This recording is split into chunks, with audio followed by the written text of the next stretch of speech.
The scratching sound was coming from the basement again, as if something behind a locked door was slowly trying to get out. Mark stood at the top of the stairs, his hand trembling near the wall switch. He had convinced himself many times that it was just the sounds of an old building, but every night, exactly at 2:17, the same sound began. And tonight, it was clearer than ever.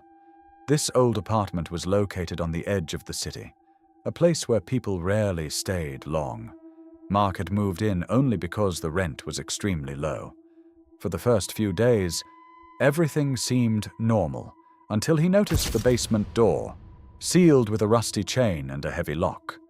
The landlord had simply told him that the basement had been closed for years, and there was no need to go there. But after that night, ignoring that door became impossible for Mark. On the third night, when the sound grew louder than before, he went downstairs and pressed his ear near the door.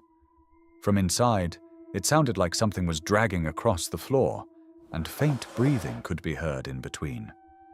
Mark tried to ignore it, but curiosity slowly overcame his fear. The next morning, when daylight gave him some courage, he examined the lock closely. It was old, but not broken, as if someone had intentionally kept it sealed. That very day, he bought a small cutter from the market.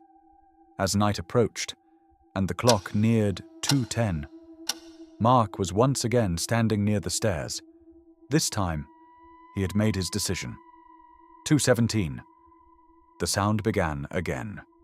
Slow, crawling, like something alive within the walls. Mark's hands shook as he started cutting through the lock.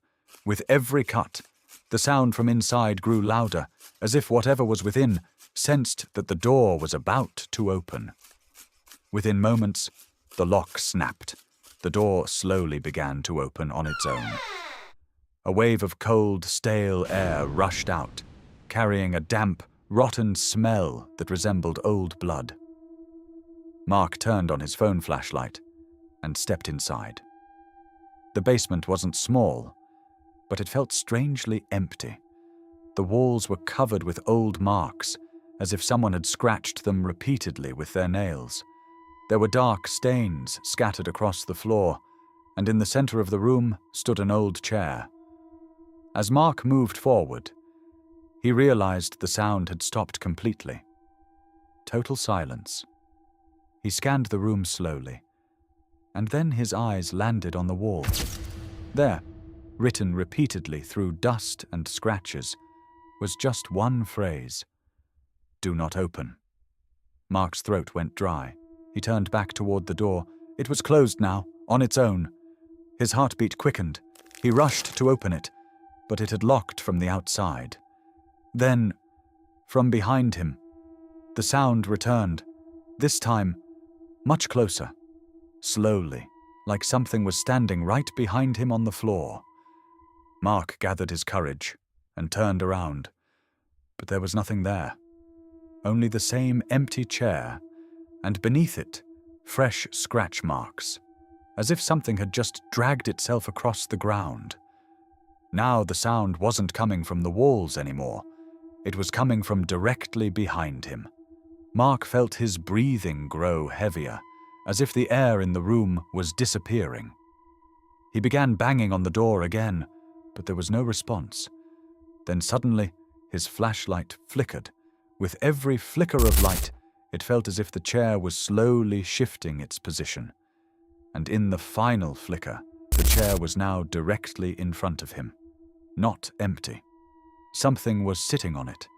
A vague shadow, its face completely hidden in darkness. Mark froze.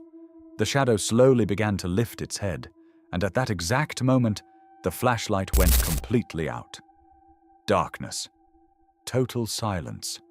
A few seconds later, outside the basement, at the top of the stairs, the scratching sound started again.